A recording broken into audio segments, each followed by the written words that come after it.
Hey everyone, Ben Coomber Radio, episode number 246. Now, listen in.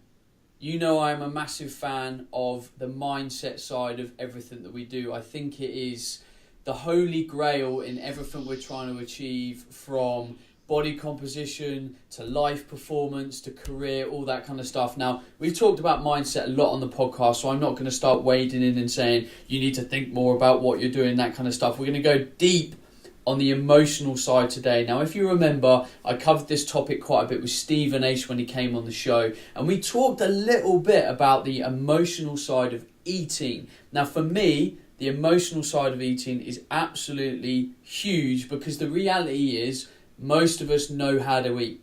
Most of us know vegetables are good for us.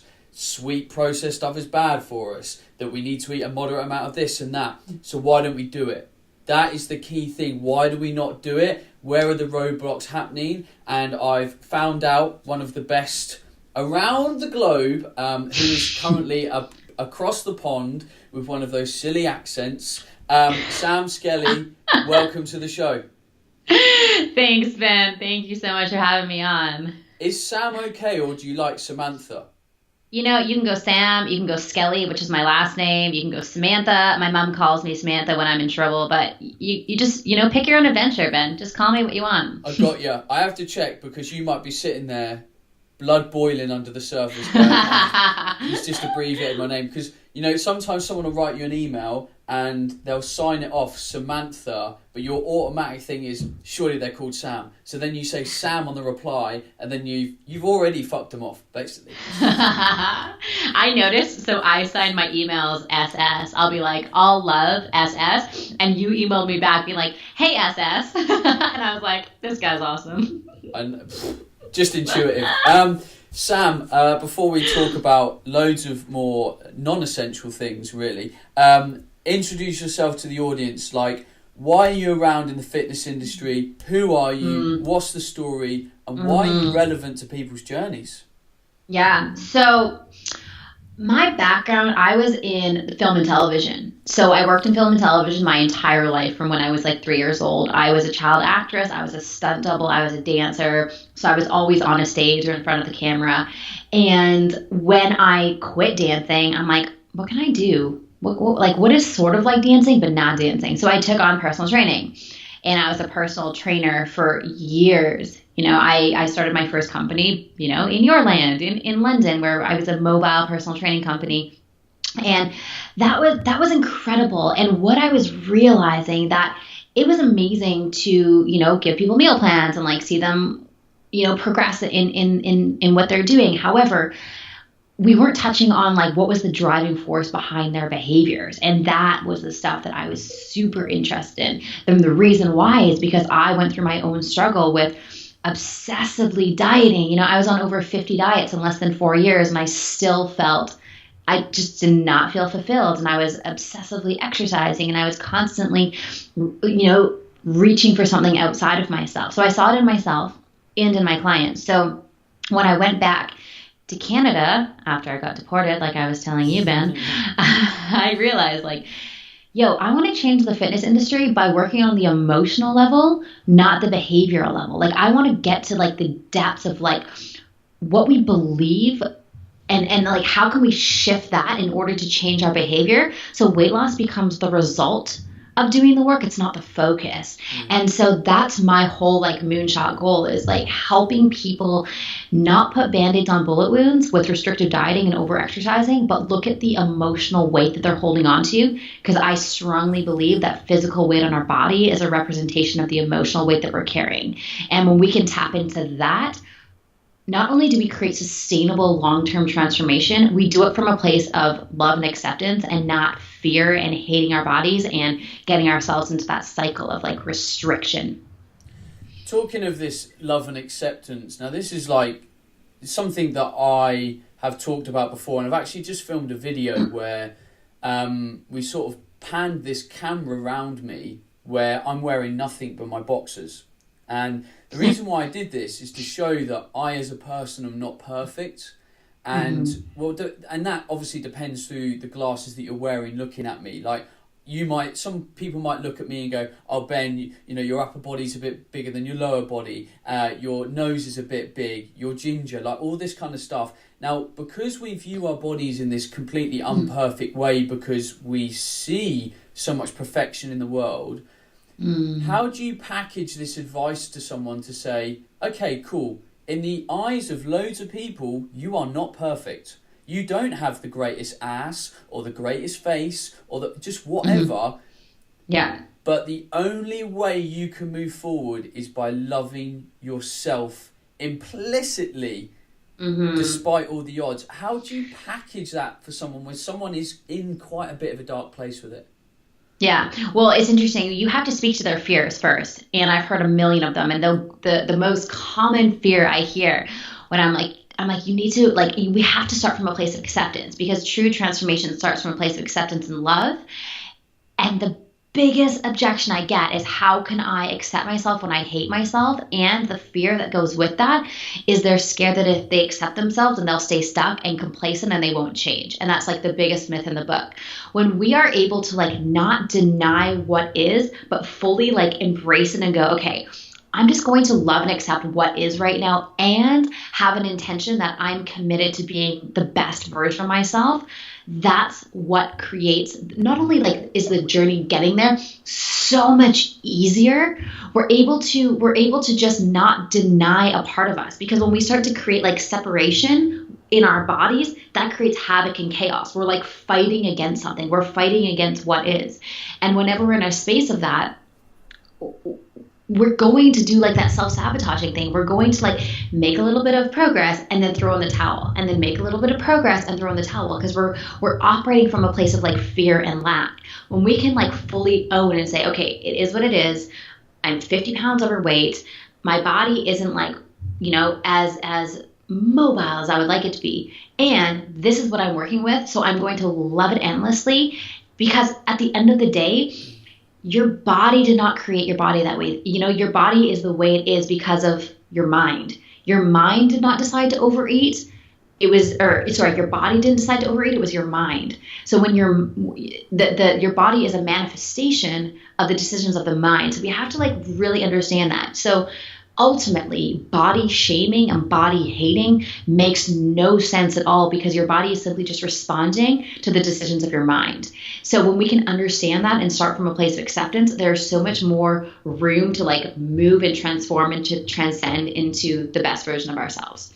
I think part of the problem here is that people tend to think and see things in absolute forms. So yeah, I would say right now, I love my body. I would also say I'm on a mission to improve my body. Now, they can work side by side. It doesn't, I'm just in a state where I'm present and I'm being and I am, and I love that. But do you know what? Every day I'm just going to chip away and try and make it a little bit better. And I think it's just finding that little seat on the bench without going to these two extremes that people actually really struggle with, because it's almost got to be one or the other. 100%. So like the majority of the women that I work with are super logical. They think in black and white, and they're perfectionists, right? That perfectionist quality is that all or nothing, black and white, right? And you nailed it, Ben. Absolutely. We can be in a state of acceptance and love while having an intention of even better and in even greater. And providing that intention is coming from a place of love and not lack, not like comparison and like, oh God, I just want to be over there. It's like, no, this is great and this is cool and I work super hard for this, and I know I can have even more energy. I can be even stronger. I can have more vitality. So it's about loving what is while having an intention of knowing that we can and we will transform into the highest version of ourselves if we do it the right way. So you nailed it. So I want to kind of almost look, from your experience, there's obviously many reasons, and we're going to talk about food now. There's many reasons why people overeat. It's emotional, it's environmental. What has led to the first being the fact, absolutely, who knows? That's obviously context driven. In your experience, why are people using food as an emotional crutch? Is it our environment? Is it our childhood? Is it the way that we've been taught? Is it the media? What are some of in your experience, these things that people have battled with, and how far back does it actually go? Okay, so I'm gonna split this question up in two parts because it's a really loaded question. So number one, I'm gonna just start with my personal story to make it relatable to everyone listening. So for me, what it was for me, and I realized this through like 3 years of therapy and healing, is I was a child actress and I was a dancer. Everyone knew me for that. I had this like felt sense of significance, and significance is one of our human needs. We absolutely have to meet the need for significance on some level. And some people meet the need for significance in really beautiful, amazing ways that change the world, Mother Teresa, for instance, and some people meet the need for significance in horrible ways by shooting other humans, right? They're both significant. One is just a positive form of significance, and the other is a very negative. For myself personally, what perpetuated the issue of food is when I stopped acting and I quit the industry. My ego had nothing to attach to. It's like, oh, Sam's no longer an actress. She's no longer a dancer. She's no longer a stunt double. Like, she's just this random 18-year-old girl. And so I was craving that significance, and I decided that my significance was going to be dependent on my body. Like, okay, if I look good and I have an amazing body and I'm super skinny, then I'll be significant, then I'll deserve love. So for me personally, that's what perpetuated that cycle to start.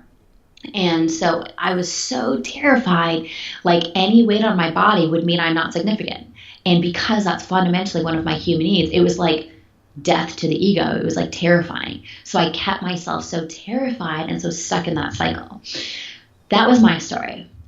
What I see today in my work, a huge range of things. One of the most common, and I'm sure a ton of people listening to this are going to go like, oh my God, that's me, is sexual trauma.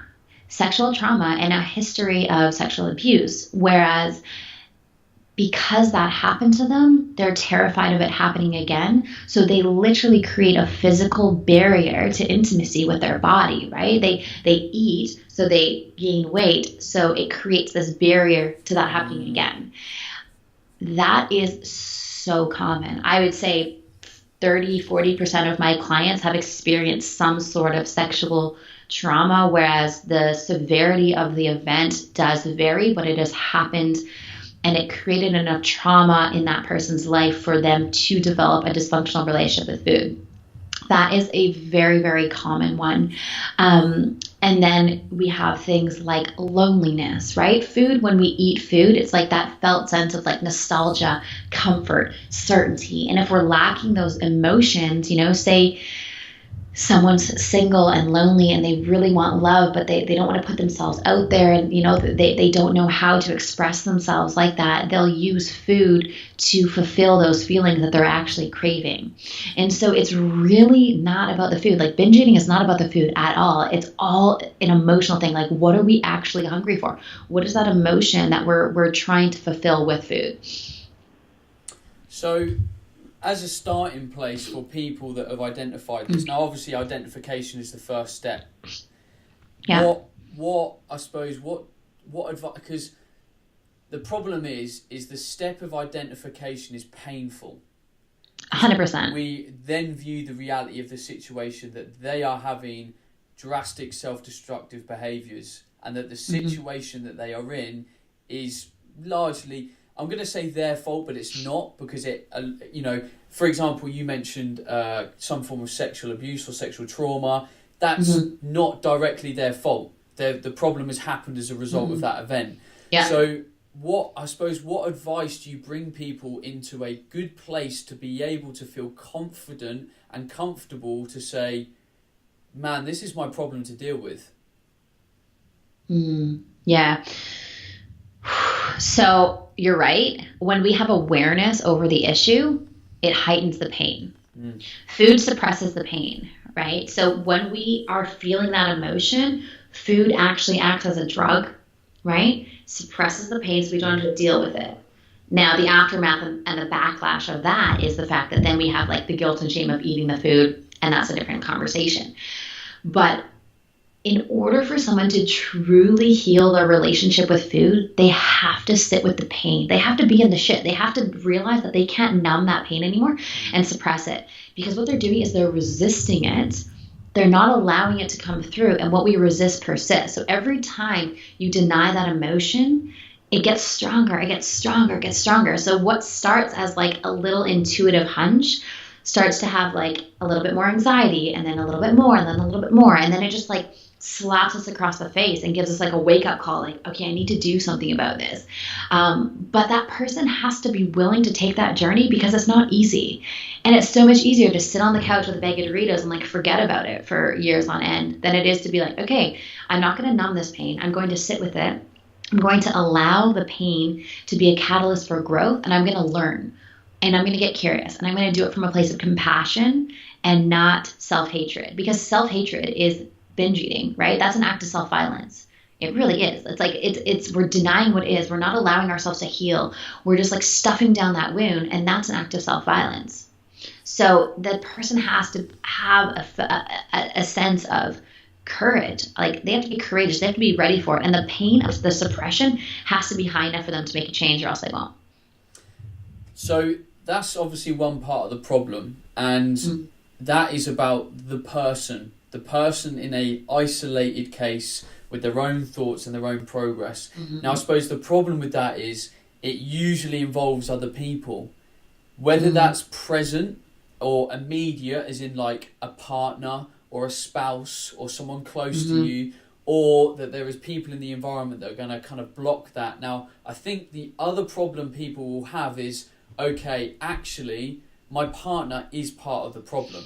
They are feeding into this kind of problem, whether it is just a simple case of they are feeding them, or they are making them feel like they have a lack of, don't have self-worth or self-confidence, or don't have a reason to thrive. My advice quite often initially is the simple fact of communication. We don't get anywhere without just simple, effective communication. Sitting someone down and saying, do you know what, I'm in pain and I need you to help, and the horrible reality is I feel you are part of my pain, and I need you to help me and you no longer be part of my pain, and I want to support you in that journey. Now, that's obviously one side of it. This other side of it is the reality that that person might need to be removed from the environment because actually it's not serving them. So kind of expanding on what I've said, how do you kind of circumnavigate that situation? Because a lot of women want to please everyone. They're givers, they're providers, they don't want to hurt people, but quite often you're going to have to hurt other people to have light at the end of the tunnel. Yeah. This comes down to boundaries, right? Like, so often women don't want to change themselves because they are terrified that they are going to lose connection with other people, which is what you're touching base on. And connection for women is huge. It's absolutely huge. I mean, back in tribal times, if we didn't have connection, we would be ostracized and we would die. So that's still innate within us. So it is huge.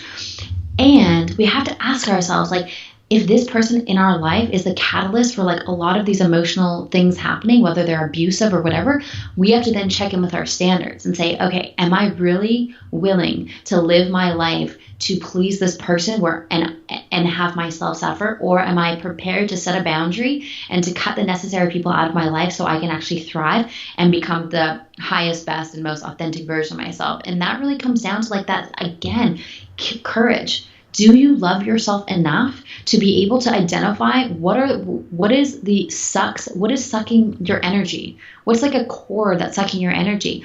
And if that's a romantic partner, and that romantic partner, and I will say, no one can make you feel things. You choose to feel everything, but you can choose to feel a certain way because of that person. But that again is your choice.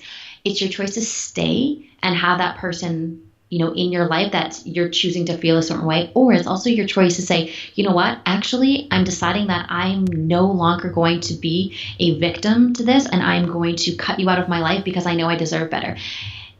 With women who are people pleasers, that's like a terrifying thing. So a woman who's a people pleaser and she also has a deep need for connection, cutting someone out of her life to live more in alignment with herself is probably one of the most terrifying yet rewarding things we could possibly do.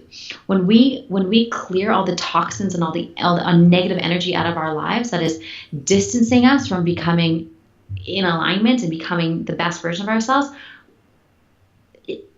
that's scary.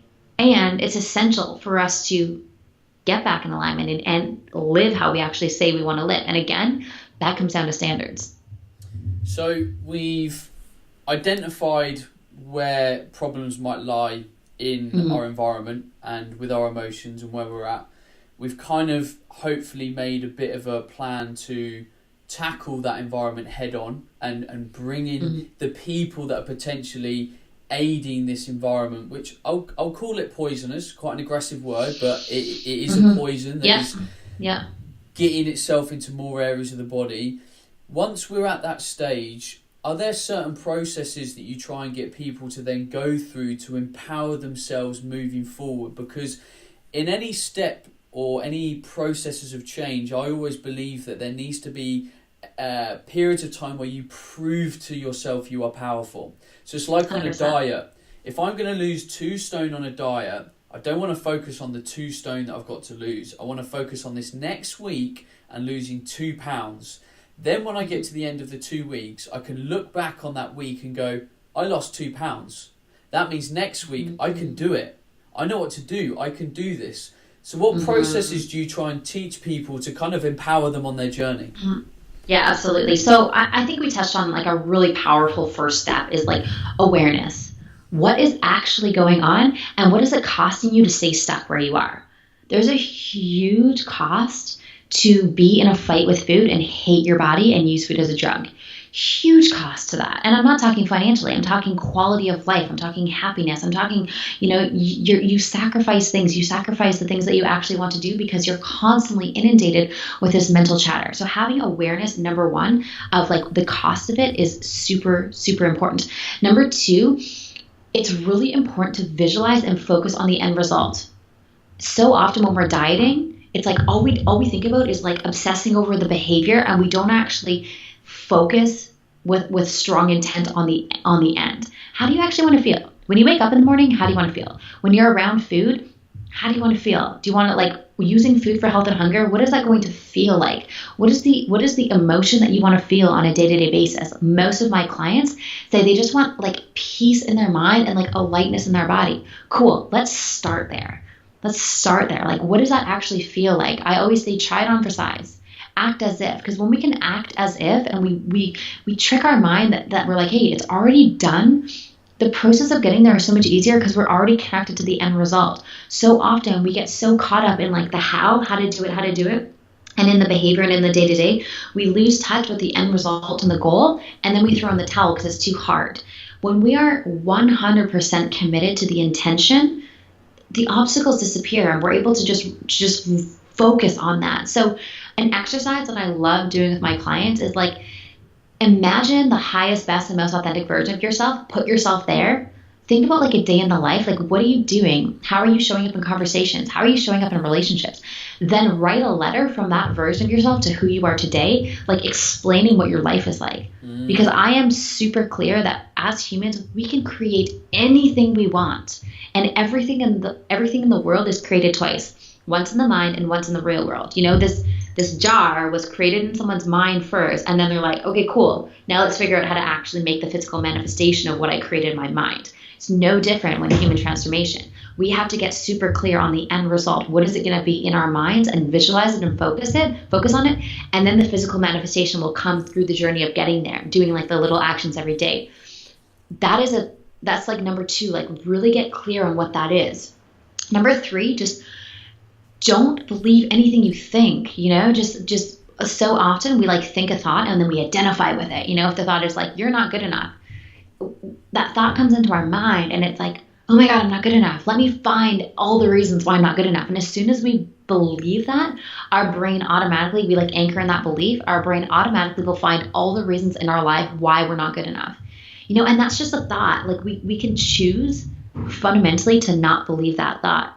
We have to observe it when it comes in, take a beat and be like, hang on a second, that's actually not true. I don't actually have to believe that. And I can choose to shift that thought right now so it doesn't get embedded in my subconscious as a belief and starts acting out as a behavior later on.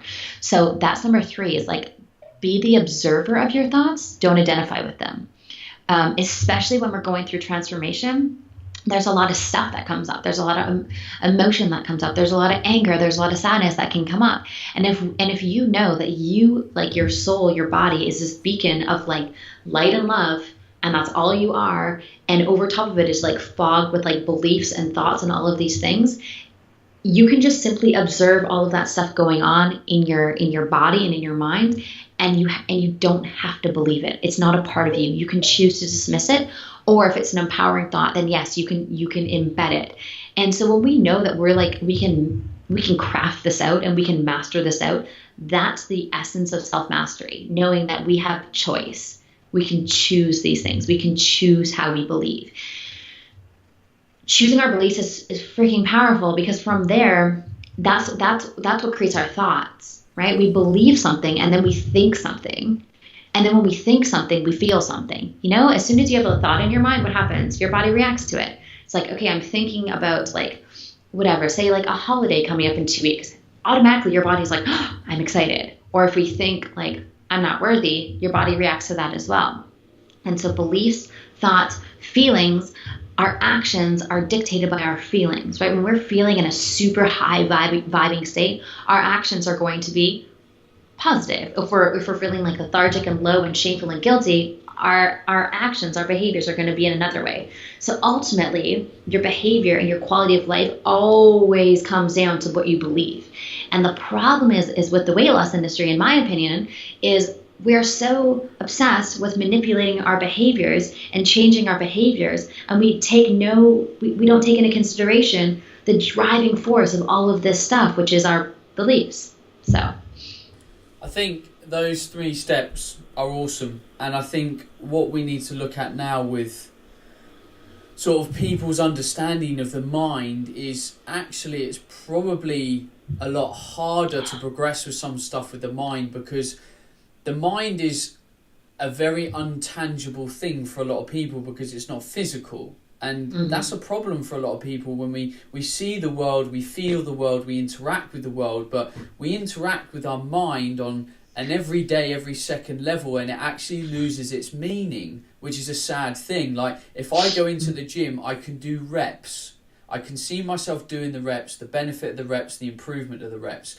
Brain reps is different. It's almost like you do a month worth of brain reps and you might only see 5% benefit, but you do gym reps and you see so much more benefit. And I think what people have to appreciate is this stuff is a daily practice. It's like going into your job and saying, I'm going to push for a promotion. You don't get a promotion after a month. You get a promotion after 2 to 3 years, you know, or however, whatever your environment is. So I just think consistency, you mentioned the word doing it every day. I just don't think people fully appreciate it. Yeah, no, it's so true. And here's something super valuable that I learned. I have a mind like an engineer. Like, I love, like, okay, I'm going to put this in and I'm going to get this out. Like, that's kind of like how my mind works. And I had to realize going through my transformation of, like, emotions don't work like that. It's not logical. It's not linear. And Byron Katie said something so profound, and it just, like, blew my mind. She said, progress is not your business. Show up and do the work every single day on your emotional state, and you will see the progress. You will see the results, but you can't manage it and you can't measure it like you can logical things.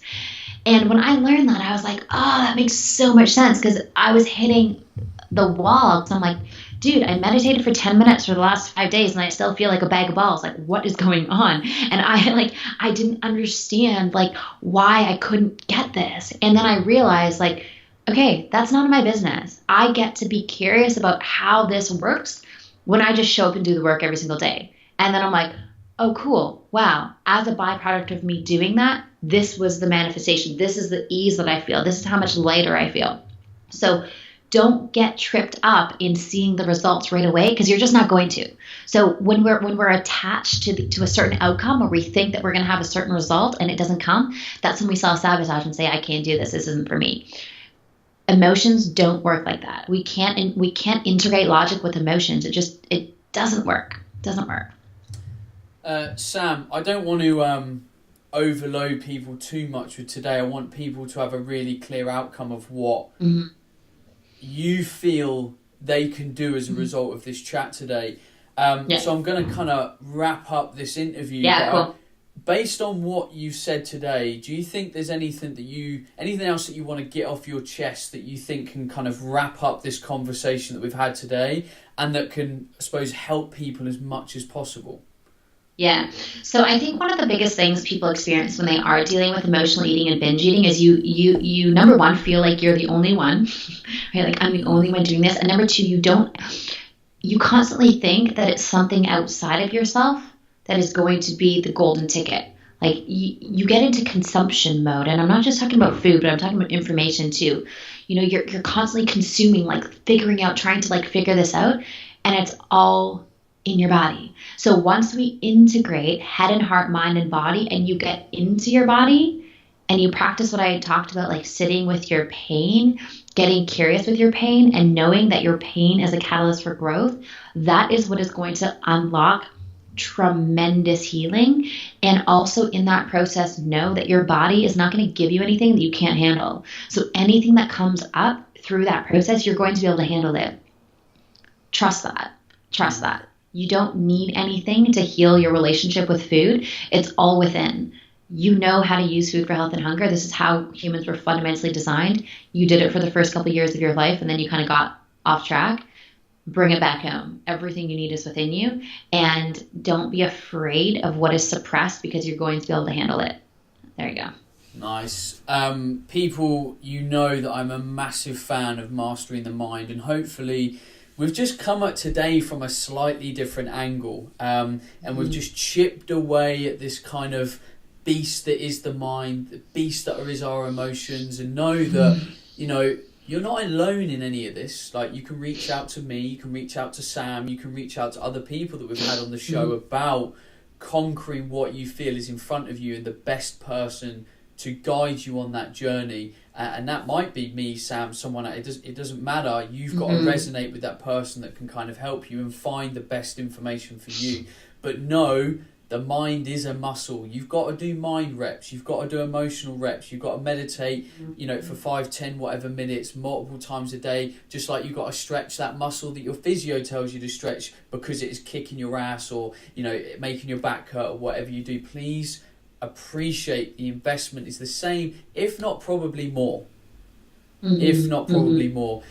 Sam, I'd like to give everyone a chance to find you if they would like to explore a bit more of your work. I know you've got a lot of cool stuff on your website, which I've had a look through and stuff. So where can people come and find you and engage with you?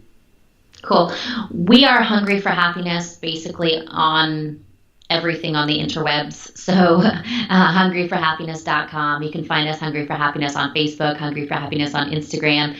My personal page is Samantha Skelly. I put out a lot of content on YouTube. So just do a little search for Hungry for Happiness, and you can't go wrong. If what I said resonated with you on any level, I have a lot of free content on my site. We've got a video series. Go check that out. And holler if you need any support. That's awesome. But look, guys, if you've felt something there with Sam's information, go and check it out. There's a lot of free cool stuff. Reach out to her. If you've enjoyed this episode, and you know what, if you think, my friend could really do with listening to this, tag them into it when you see the Facebook post, share the link, retweet it, email it to them. Just get this information to people. It's free.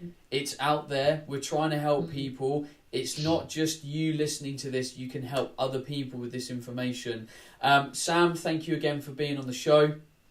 You're super welcome. Thank you for having me. For everyone that is listening to the show, we've hoped this helped. We hope it's adding to your journey. I will speak to you next week with another incredible guest and more of my inane banter. Otherwise, in the meantime, stay awesome.